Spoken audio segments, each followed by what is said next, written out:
పరిశుద్ధ గ్రంథంలో నుండి నూతన సంవత్సరంలో తెల్లవారుజామున 12:30కి మనం ప్రారంభించిన వాక్యం. ఇంతకాలం మనము ఆ వాక్యాన్ని ధ్యానిస్తూ వస్తూ ఉంటున్నాం. ఏంటి ఆ వాక్యము అని మనము చూసినట్లయితే అరణ్యములోనికి కదండి, అరణ్యములోనికి కొనిపోయి అని మనము చూస్తున్నాం. నేను దాన్ని అరణ్యములోనికి దేన్ని పాత నిబంధన విశ్వాసులైనటువంటి లేక సంఘమై ఉన్న ఇశ్రాయేలీల్ని నేను అరణ్యంలోనికి కొనిపోతాను. కొనిపోయి అంటే కొనిపోయి ఏం చేస్తాడు? విశేషమైన అనుభవాలు గుండా లేక విశేష కార్యాలు వాళ్ళకు చూపిస్తూ అట్టి అనుభవాలు గుండా నడిపించాలని దేవుడిని యెహోవా ఆకాంక్షించినట్లు మనము చూస్తా ఉంటూ ఉన్నాం. దేవునికి మహిమ కలుగును గాక.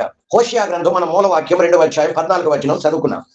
నేను దాన్ని అరణ్యంలోనికి కొనిపోయి ఏం చేస్తాను అంటున్నాడంటే విశేషమైన అనుభవాలు గుండా పాత నిబంధన విశ్వాసులు ఇశ్రాయేలీలు, పాత నిబంధన సంఘం ఇశ్రాయేలీలు, క్రొత్త నిబంధన సంఘంలో ఎవరు అంటే యేసునందు విశ్వాసం ఉంచి యేసు రక్తం చేత కడగబడి తండ్రి కుమార పరిశుద్ధాత్మ త్రిత్వ దేవుని నామంలో ఉంచుడు బాప్తిసం పొంది ఎవరైతే సంఘంలోనికి చేర్చబడ్డారో వారందరూ కూడా క్రొత్త నిబంధన సంఘం లేక క్రొత్త నిబంధన విశ్వాసులు. ప్రభువైన యేసు క్రొత్త సంవత్సరంలో మనకు వాగ్దానం చేస్తున్నాడు. నేను ఈ సంవత్సరం అంతా మిమ్మల్ని విశేషమైన అనుభవాల గుండా నడిపిస్తాను అని. నేను ఒక మాట చెప్పదలుచుకున్నాను. దినాలలో, వారాలలో, సంవత్సరాలలో, నెలలలో ఏమీ లేదు. ఇది క్రొత్త సంవత్సరంలో దేవుడు నడిపిస్తాను అంటున్నాడు అనేది కాదు. పాత క్రొత్త సంవత్సరాల కలయిక. మనము రక్షణ పొందినప్పటి నుండి క్రొత్తదనము అనేది కనబడుతుంది. ఈ క్రొత్తదనము అనేది మన శ్వాస ఉన్నంత వరకు, మన ఆత్మ మన శరీరాన్ని బయటికి విడిచి వచ్చేంత వరకు మనము క్రొత్త వారముగానే ఉండాలి. సౌలుతో సమూయేలు ప్రవక్త ఏమంటున్నాడంటే, అక్కడ ఆయన అభిషేకించి తర్వాత ఇప్పుడు నువ్వు వెళుతూ ఉండగా మార్గ మధ్యంలో వెంటనే నీలోనికి క్రొత్త మనసు వస్తుంది కదా. అక్కడ ప్రవక్తలు కనబడతారు. వారితో కూడా నువ్వు కలిసి నువ్వు ప్రవచిస్తావు. నీలోనికి క్రొత్త మనసు వస్తుంది, క్రొత్త హృదయం వస్తుంది, క్రొత్త స్వభావం వస్తుంది. ఎందుకంటే దేవుని ఆత్మ నీలోకి వచ్చి నివాసం ఉంటాడు కనుక. దేవునికి మహిమ కలుగును గాక. కాబట్టి నాట నుండి అంటే మనము రక్షించబడినప్పటి నుండి మనము మన ఆత్మ శరీరాన్ని విడిచి బయటకు వచ్చేంత వరకు, అంటే మన ఆత్మ మన శరీరాన్ని విడిచి ఎప్పుడు బయటకు వస్తుంది అంటే మన శ్వాస ఉన్నంత వరకు, మన ప్రాణం ఉన్నంత వరకు మన ఆత్మ మన శరీరంలోని నివాసం ఉంటుంది. ఎప్పుడైతే మన ప్రాణం మన శరీరాన్ని విడిచి బయటకు వస్తుందో ఆత్మ ప్రాణం రెండు పెనవేసుకుని ఉంటాయి. ప్రాణంతో పాటు ఆత్మ కూడా శరీరాన్ని విడిచి బయటకు వచ్చేంత వరకు. ఒకవేళ యేసు ప్రభు రాకడ ముందు వచ్చిందనుకోండి, మనకు మరణం రాలేదనుకోండి, అప్పటి వరకు, ఎందుకంటే మన శరీరంలో మన ఆత్మ ఉంటుంది కాబట్టి మన శరీరం మార్పు చెందుతుంది. కాబట్టి మహిమా శరీరం ఆత్మ శరీరం దాల్చి అప్పుడు మనము మృతి చెంది తిరిగి లేపబడిన పరిశుద్ధులతో పాటు మనము పరలోకాన్ని కొనుకోబడతాం ఆ క్షణం వరకు. కాబట్టి మనలో క్రొత్తదనమే ఉండాలి. మన ప్రాచీన స్వభావం వెడలిపోయింది, దేవుడు తీసివేశాడు. యేసునందు విశ్వాసం ఉంచి బాప్తిసం పొందిన నాడు, జీవ గ్రంథంలో పేరు లిఖించబడిన నాడు మనలో క్రొత్త స్వభావాన్ని దేవుడు పెట్టాడు. ఇదిగో సమస్తము పాతవి గతించును, సమస్తము నూతన వాయువని. మనము క్రీస్తునందున్న వారికి మనము నూతన సృష్టి కాబట్టి ఏ శిక్ష మీద లేదని దేవుని గ్రంథం తెలియజేస్తుంది. దేవుని బిడ్డలారా, పాత సంవత్సరాలతో, పాత రోజులతో, పాత నెలలతో, పాత వారాలతో మనకు సంబంధం లేదు. రాబోయే వారాలతో, రాబోయే సంవత్సరాలు, రాబోయే నెలలతో మనకు సంబంధం లేదు. మన గురి ఏంటి అంటే, నా శ్వాస ఉన్నంత వరకు, నేను రక్షణ పొందిన నాటి నుండి నేను దినదినము నేను ఎలా ఉండాలి? క్రీస్తులో మరీ ఎక్కువగా తేజస్సుతో ప్రకాశిస్తూ ఉండాలి. మనము ఉదాహరణకి రక్షణ పొందిన నాడు మనము నక్షత్రం వల్లే మిణుకు అనుకుంటూ వెలుగుతూ ఉన్నాం అనుకోండి. నక్షత్రాలలో కొన్ని ఎక్కువగా ప్రకాశించే ఉంటాయి, కొన్ని తక్కువ ప్రకాశించే ఉంటాయి. మనము రక్షణ పొందిన నాడు ఒకవేళ తక్కువగా ప్రకాశించే ఆ నక్షత్రం వల్లే ఉన్నామనుకోండి, మనము దినము గడిచే కొద్దీ ఎలా మార్పు చెందాలి అంటే ఎక్కువగా దగదగా మెరిసే ఆ నక్షత్రాల వల్లే మనము రూపాంతరపరచబడుతూ ఉండాలి. అది అక్కడి నుండి వారాలు నెలలు గడిచే కొద్దీ మనము రూపాంతరపరచబడుతూ ఉండాలి. ఎలా? నక్షత్రాల నుండి మనము చంద్రుని వలె. చూసారా, నక్షత్రాలు సరిగా వాటి వెలుగు కనపడు, కానీ చంద్రుని దగ్గరకు వచ్చేసరికి అది రాత్రులు కటిక చీకట్లో కొంతవరకు ఆ వెన్నెలలో ఆ వెలుగులో ప్రజలు చీకట్లో నుండి మరీ చీకట్లో ఉన్నట్టు కాకుండా కొంతవరకు వెలుగులో ఉన్నట్టు సంచారం చేస్తారు. కొంతవరకు ఏ వస్తువు ఎక్కడుందో, ఎక్కడ గుంటుందో, ఎక్కడ బొరదుందో కొంతవరకు కనబడుతుంది. దినాలు సంవత్సరాలు గడిచే కొద్దీ చంద్రుని వలె నుండి మనము దగదగ మెరిసే సూర్యుని వలె ప్రకాశిస్తాం. అంటే అలా దినదినము, వారం నెల సంవత్సరాలు దొరికే కొద్దీ మనము ఏం చేస్తూ ఉండాలి అంటే చెప్పండి, మనము రూపాంతరపరచబడుతూ ఉండాలి. ఫిలిప్పీ పత్రిక అనుకుంటే ఒక మాట ఎవరైనా ముందుగా తీస్తే చదవండి. నేను అనుకుంటాను 3వ అధ్యాయము 20వ వచనం అనుకుంటాను. 3వ అధ్యాయము మన పౌరస్థితి ఎక్కడుందంటే పరలోకమందున్నది, అక్కడ నుండి ప్రభు అయిన యేసుక్రీస్తు అనే రక్షకుని నిమిత్తం కనిపెడుచున్నాం.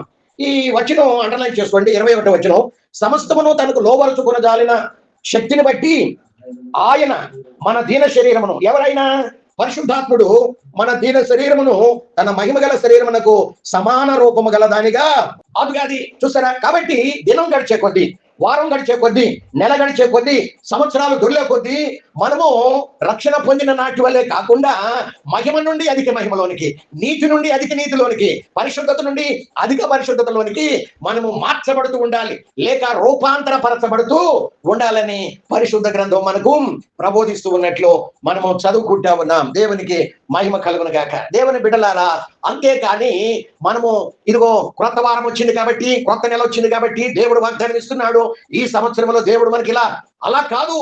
నీకు వాగ్దానాలన్నీ కూడా నీ చేతుల్లోనే ఉన్నాయి. ఆది కాండం నుండి ప్రకటన గ్రంథం వరకు 66 పుస్తకాలలో దేవుడు సమస్తము కూడా రక్షణ పొందిన విశ్వాసుల కొరకే వాగ్దానాలు ఇచ్చాడు.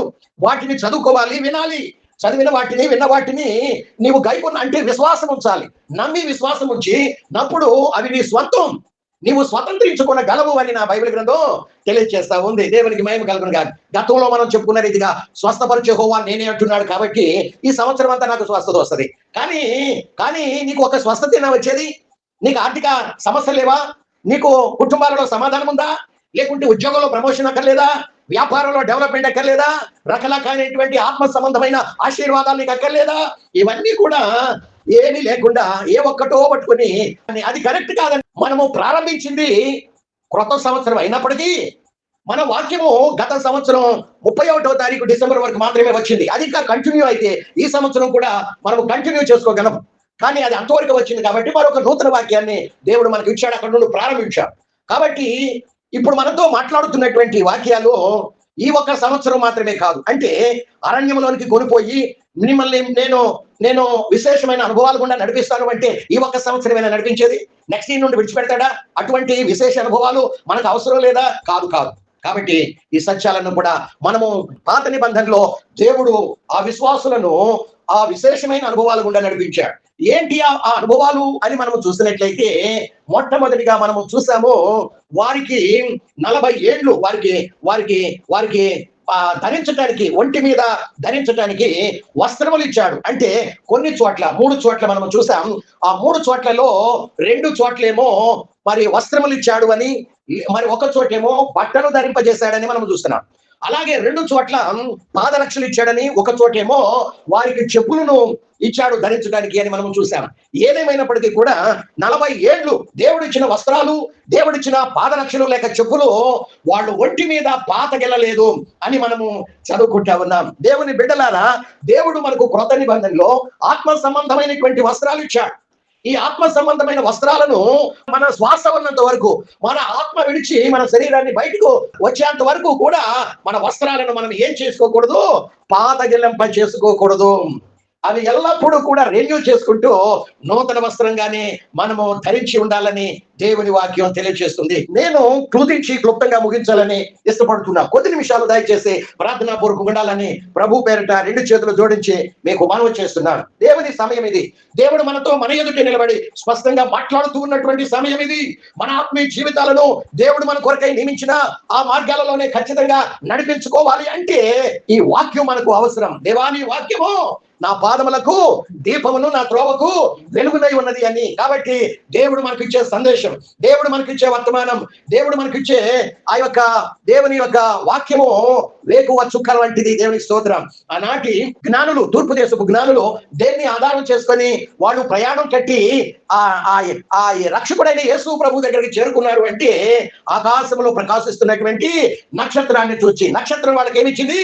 నక్షత్రం వాళ్ళకు మార్గదర్శకంగా ఉన్నట్లు వారికి త్రోవ సొలొమోను చూపించినట్లు నక్షత్రం నడిచిన రీతిలో వాళ్ళు దాన్ని వెంబడిస్తూ వచ్చినట్లు మనం చూస్తా ఉన్నాం. యేసయ్య అంటున్నాడు 8:12 యోహాను సువార్తలో అంటున్నాడు, నేను లోకానికి వెలుగునయ్యున్నాను, నన్ను వెంబడించువాడు, నన్ను అనుసరించువాడు చీకట్లో నడవక జీవపు వెలుగు కలిగి ఉంటాడని ఆయన తెలియజేశాడు. కాబట్టి నక్షత్రమై ఉన్నటువంటి యేసును, నక్షత్రమై ఉన్నటువంటి దేవుని వాక్యం మనము గతంలో ఒక క్రిస్మస్ రోజున నక్షత్రము 3 రకాలుగా సూచన కనబడుతుంది. నక్షత్రం ఒకటి ప్రభు అయిన యేసుకు, నక్షత్రం రెండవదిగా దేవుని వాక్యానికి, మూడవదిగా నక్షత్రం ప్రకటన గ్రంథం 2:1-20 ప్రకారం దైవ సేవకులకు సూచన. ఈ ముగ్గురిని మనము కనుక అనుసరించినట్లయితే, వెంబడించినట్లయితే మనము పరమ గమ్యానికి చేరుకుంటామనే సత్యాన్ని ఆత్మదేవుడు గతంలో మనకు తెలియజేశాడు. కాబట్టి దేవుని వాక్యం వినేవాళ్ళు ఎలా వినాలంట? 2 వరకు శ్రద్ధగా వినాలి, దాన్ని గైకొనాలి, దాన్ని అనుసరించాలి, దాన్ని ఉన్నట్టు నెరవేర్చాలి అని దేవుని గ్రంథం తెలియజేస్తుంది. దేవుని వాక్యాన్ని అశ్రద్ధగా వినువాడు శాపగ్రస్తుడు అని బైబిల్ గ్రంథం తెలియజేస్తా ఉంది. దేవుని వాక్యం గైకొనాలన్నా, అనుసరించాలన్నా మనము శ్రద్ధగా వినటం, మన కాన్సన్ట్రేషన్ అంతా కూడా ఇక్కడే పెట్టడం అనేది చాలా ప్రాముఖ్యం. కాబట్టి దేవుడు రక్షణ పొందిన ప్రతి విశ్వాసి యొక్క జీవితంలో ఏమిచ్చాడు? మనకు ఆత్మ సంబంధమైన వస్త్రాలు. ఒకటి ఏమిచ్చాడు చెప్పండి? ఒకటి రక్షణ అనే వస్త్రాన్ని మనకు ధరింపజేశాడు. రెండవదిగా దేన్ని ధరింపజేశాడు? నీతి అనే పైబట్ట. దేవునికి మహిమ కలుగును గాక. నీతి అనే పైబట్ట, దీన్ని ఆయన మనకు ధరింప చేసినట్లు మనము చూస్తా ఉన్నాం. వాటిని పిండే కొద్దీ ధ్యానిస్తా ఉంటే ఇంకా బైబిల్ గ్రంథంలో నుండి అనేకమైన విశేష వాక్యాలు మనకు దేవుడు అందిస్తూనే ఉంటాడు. నేనైతే అంతవరకు వాటిని ముగించాలని ఇష్టపడుతూ ఉన్నాను. మూడవదిగా గత వారం చదువుకున్నాం యెషయా గ్రంథం 63వ అధ్యాయము 61వ అధ్యాయం 3వ వాక్యములో. ఏంటి అది అంటే చెప్పండి? ఏ వస్త్రము అది? ఒకటేమో రక్షణ వస్త్రం, 2 నీతి వస్త్రం, మూడవదిగా ఏ వస్త్రం అది? స్తుతి వస్త్రము. ఏ వస్త్రము? నేను రిఫరెన్స్ చెప్పినప్పుడు అది జ్ఞాపకం రాలేదనుకోండి, వెంటనే బైబిల్ గ్రంథం తిరిగేసి రిఫరెన్స్ చూసినప్పుడు వెంటనే మనకు ఆ తాపత్రయం, ఆరాటం మనలో లేకపోతే మనము చచ్చిన వారమేసమా? కాబట్టి అంచె దినాల్లో మనము సజీవ యాగంగా దేవుని కొరకు మనము ఉండాలని దేవుడు కోరుతూ ఆకాంక్షిస్తూ ఉన్నట్లు మనము చదువుకుంటా ఉన్నాం. మూడవది ఏంటి చెప్పండి? నంబర్ 1 మొట్టమొదటిది ఏంటి చెప్పండి? మొట్టమొదటిది రక్షణ అనే వస్త్రం. రెండవదిగా మనము చూసినట్లయితే నీతి అనే పైబట్ట లేక వస్త్రం. మూడవదిగా మనము చూసినట్లయితే చెప్పండి స్తుతి వస్త్రం. దేవునికి మహిమ కలుగును గాక. దావీదు తదనంతరం సొలొమోను రాజుగా యూదా ఇశ్రాయేలు 12 గోత్రికుల మీద ఆయన పాలన చేస్తూ ఉన్నాడు. మొత్తం 12 గోత్రాలను, ఇశ్రాయేలు యూదా 12 గోత్రాల ప్రజలను పరిశుద్ధ గ్రంథంలో 3 మాత్రమే పరిపాలన చేశారు. 12 గోత్రాలను తర్వాత విడగొట్టబడింది అని మనం చూస్తాం. ఇశ్రాయేలు రాజ్యముగాను యూదా రాజ్యముగా 2 భాగాలుగా విడగొట్టబడింది. అది ఏంటో, ఎందుకు విడగొట్టబడిందో రాత్రి కొంత వరకు మనము చూస్తూ ఉన్నాం. అయితే మొట్టమొదటి రాజు ఎవరు? సౌలు 40 ఏళ్ళు పరిపాలన చేశాడు. రెండవ రాజు ఎవరు? అతను పాపం చేయటం ద్వారా అతని రాజ్యాన్ని కొట్టివేసి రాజ్యాధికారం అతన్ని రాజ్య సింహాసనం నుండి త్రోసివేసి అతనికి సమీపస్తుడైనటువంటి దావీదుకు ఇచ్చాడు. దేవునికి మహిమ కలుగును గాక. దావీదు నిండు వృద్ధాప్యమందు 40 ఏళ్ళు పరిపాలన చేశాడు.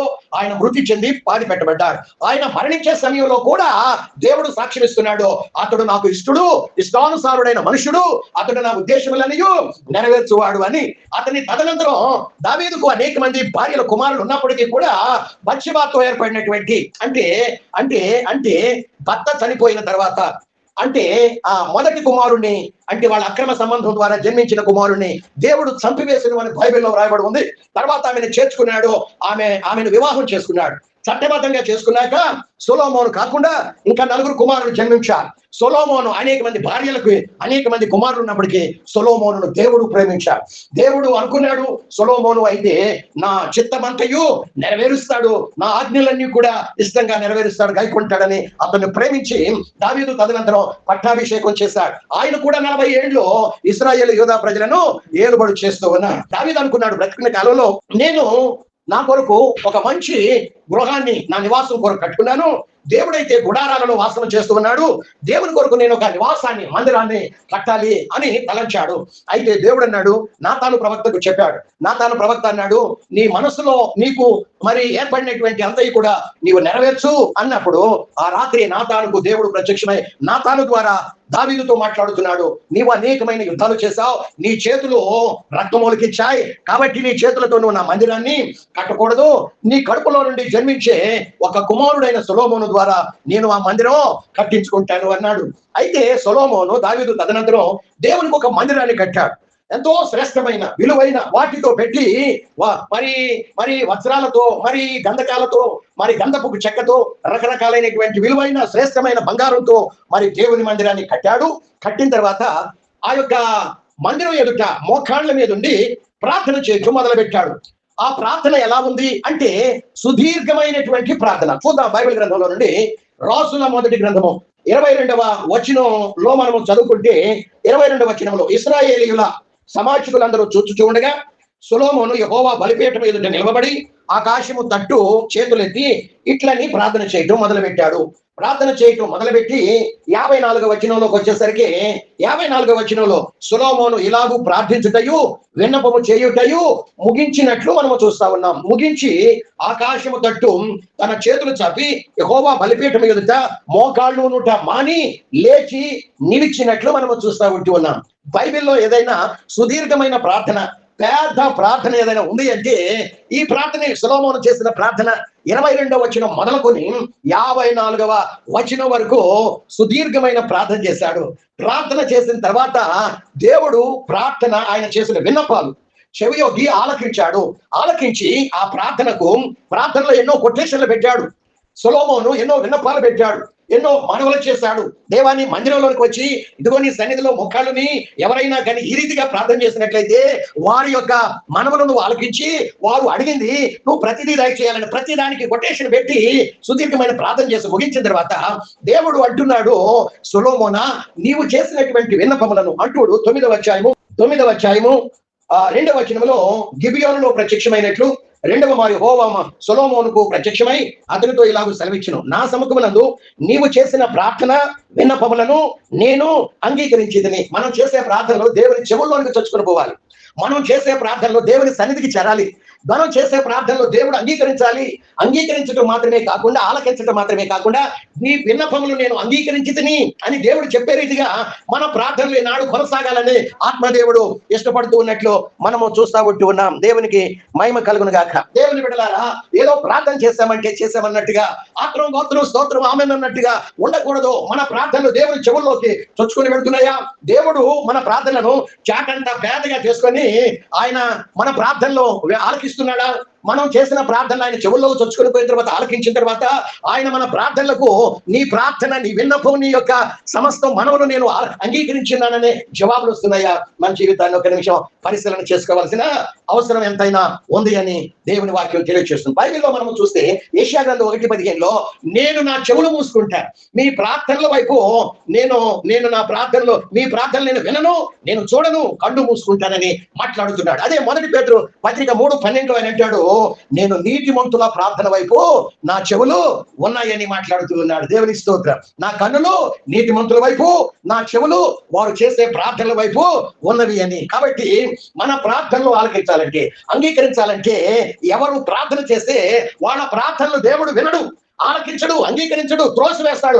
నీవు వారి ప్రార్థనలు త్రోసివేయమని 69వ కీర్తనలో దావీదు మాట్లాడుతూ వచ్చాడు. కాబట్టి దేవుని బిడ్డలారా, నిశ్చయముగా ఎవరి ప్రార్థనలు అంటే వారి ప్రార్థనలు దేవుడు ఆలకించడు, అంగీకరించడు అని మనము చదువుకుంటాం. 66వ కీర్తన 18వ వాక్యంలో దావీదు అంటాడు, పాపం నా హృదయంలో పాపం పెట్టుకుని ప్రార్థన చేస్తే దేవుడు నా మనవి ఆలకించడు అని మాట. గుడ్డోడు అంటాడు 9:31 యోహాను సువార్తలో ఏమని అంటాడంటే దేవుడు పాపుల మనవి ఆలకించడు. యెషయా ప్రవక్త ఆయన మాట్లాడతాడు 59వ అధ్యాయం మొదటి 2 వాక్యాలు ఏమని మాట్లాడతాడంటే, మీకు మీ దేవునికి మధ్యలో మీ పాపం అడ్డంగా వచ్చింది కాబట్టి మీ మనవుని ఆయన ఆలకింపక ఉన్నాడు అని మనము చూస్తా ఉన్నాం. కానీ ఇక్కడ ఏం జరిగింది చెప్పండి?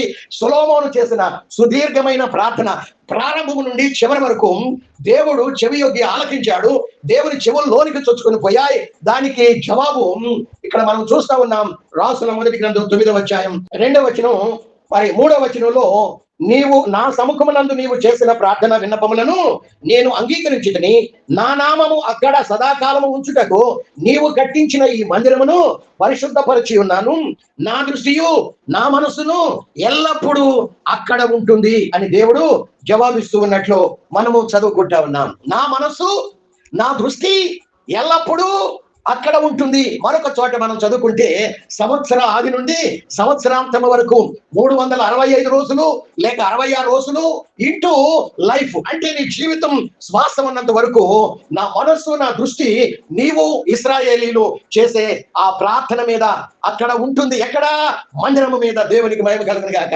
మందిరం కట్టించాడు, ప్రార్థన చేశాడు, దేవుని చెవుల్లోకి చొచ్చుకొని పోయా, ఆలకించాడు, అంగీకరించాడు, ప్రార్థనకి జవాబు వస్తుంది. ఇదిగో నీవు చేసిన విన్నపాలు, నీవు చేసిన విజ్ఞాపనలు, నీవు చేసిన మనవల ధ్వని నేను ఆలకించి అంగీకరించున్నాను. సొలొమోన, నీవు అడిగిన ప్రతి దానికి నేను తప్పకుండా నెరవేరుస్తాను అని జవాబిచ్చాడు. ఎక్కడ ఉంటుంది అంటున్నాడు? ఆయన మనస్సు, ఆయన దృష్టి ఎక్కడ ఉంటుంది అంటున్నాడు అంటే నీవు కట్టించిన మందిరము మీద. మందిరములోనికి వచ్చి ఎవరైతే నా నామమున వేడుకుంటారో, విజ్ఞాపన చేస్తారో, మొర పెట్టుకుంటారో అలాంటి వారి ప్రార్థనల వైపు నా కన్నులు ఉంటాయి, నా చెవులు ఉంటాయని మాట్లాడుతూ ఉన్నట్లు మనము చదువుకుంటా ఉన్నాం. దేవునికి మహిమ కలుగును గాక. కాబట్టి దేవుని బిడ్డలారా, మందిరము మీద నా దృష్టి మనసు ఉంటుంది. ఎక్కడ ఉంటుంది అంటున్నాడు చెప్పండి? ఇక్కడేమో మందిరం మీద ఉంటుంది అంటున్నాడు. 1 పేతురు 3:12లోనేమో నీతిమంతుల వైపు నా కన్నులు, నా చెవులు వారు చేయు ప్రార్థనల మీద ఉంటాయి. దేవునికి స్తోత్రం, దేవునికి స్తోత్రం. ఈనాడు ప్రార్థన చేస్తున్నాం. ఎంతమంది ప్రార్థనలు ధూపం వలె. మనం ప్రకటన గ్రంథం 8వ అధ్యాయంలో అక్కడ మనం వాక్యం చదువుకున్నాం. కొన్ని నెలల పాటు ఆ వాక్యాన్ని ధ్యానించాం. ఒక్కొక్కరి మరి విశ్వాసికి ఒక్కొక్క బంగారు పాత్ర పరలోకంలో పెట్టబడి ఉంటుందట. కొంతమంది చేసే ప్రార్థనలేమో అట్టడుకు రావటం లేదు. కొంతమంది చేసే ప్రార్థనలేమో 23వ కీర్తన 5వ వచనంలో దావీదు తెలియజేసినట్టుగా నా గిన్నె నిండి పొర్లుతున్నది. మన ప్రార్థన గిన్నెలో ఏ రీతిగా ఉంటున్నాయి? మనము చేసే ప్రార్థనలో మన పాత్ర, మన కొరకు నియమించబడిన పాత్ర పరలోకంలో అట్టడుగున వెళుతుందా, లేకుంటే పొర్లి ప్రవహిస్తుందా? మన జీవితాలు పరిశీలన చేసుకోవాల్సిన అవసరం అనేది ఎంతైనా ఉంది అని పరిశుద్ధాత్మ దేవుడు కోరుతూ ఉన్నాడు. మనం పరలోకం వెళ్ళి మన పాత్రలో లేక మన గిన్నెలు చూసుకున్నాం అనుకోండి, అక్కడ సిగ్గుపడవలసిన పరిస్థితి. మన ప్రక్క వాళ్ళ గిన్నెలేమో, పాత్రలేమో పొర్లి ప్రవహిస్తూ ఉంటాయి. మన గిన్నెలేమో అట్టడుగున మినుకు మినుకు అనుకుంటే ఎక్కడో కానరాకుండా మన ప్రార్థనలు ఉంటాయి. ఆనాడు మనము సిగ్గుపడవలసిన పరిస్థితి. ఆయన రాకడ యందు, ఆయన ప్రత్యక్షతలో మనము సిగ్గుపడకుండానట్లు అని 2:28 మొదటి యోహాను పత్రికలో మనము చూస్తా ఉన్నాం. కొంతమంది ఏమో సిగ్గుపడతారు. పరలోకానికి అయితే ఖచ్చితంగా వెళ్తారు కొంతమంది కదండి. కొంతమంది ఏమో పరలోకానికి వెళతారు, అసలు వెళ్ళరు, వాళ్ళ సంగతి వదిలేద్దాం. కొంతమంది వెళతారు, కొంతమందికి ఏమో ఆ దినం ఎలా ఉంటుందట. ఆ దినం ఎలా ఉంటుంది? లూకాసు వార్త 21వ అధ్యాయం 34 నుండి 36 వచనాల వరకు. కొంతమందికి ఏమో అసలు పట్టరాని సంతోషం, కొంతమందికి ఏమో ఉరి వచ్చినట్లు ఉరి తలకి మెడకి ఉచ్చు బిగించుకుంటూ చూసారా, అట్లా ఉంటుందట. కొంతమందికి ఏమో సిగ్గు రిజల్ట్ వస్తాయి, పై తరగతికి వెళతారు. కానీ కొంతమంది ఎలా వెళ్తారు అంటే లాస్ట్ బెంచ్ లో తలెత్తుకొని ధైర్యంగా సంతోషంగా వాడు చూడలేడు టీచర్ కల్లి. ముందున్న వాడికంటే వాళ్ళతో కంపేరింగ్ చేసుకుంటే వాడు చాలా సిగ్గుపడుతూ ఉంటాడు, తల దించుకొని ఉంటాడు. మనము ప్రభు సన్నిధిలో మన జీవితాలను పరిశీలన చేసుకుందాం. ప్రభు చిత్తము అయితే